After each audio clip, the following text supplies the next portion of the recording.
Hello అందరికి, అందరూ బాగున్నారా? అందరూ బాగుండాలి. ఇవాళ మా కజిన్ వాళ్ళ గృహప్రవేశానికి వచ్చాను కదా. సరే మరి మెనూ చూద్దాం, వచ్చండి.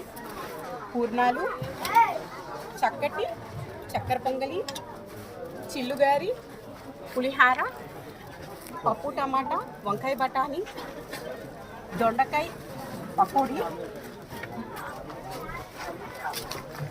దొండకాయ పచ్చడి, కరివేపాకు కారపొడి, సాంబార్, వైట్ రైస్, అప్పడాలు, అలాగే కిళ్ళి, చక్కటి అరిటాకు భోజనం అండి. చాలా రోజులు అయిపోయింది అరిటాకు భోజనం చేసి. అలాగే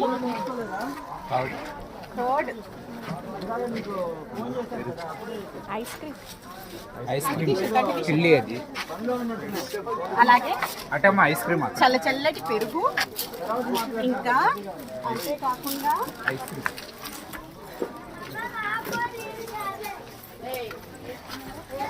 చల్లటి ఐస్ క్రీమ్. ఇవాళ మరి మీరేం తిన్నారో కామెంట్ చేయండి. ముందుగా ఈ వీడియోకి ఒక లైక్ ఇచ్చి షేర్ చేయండి.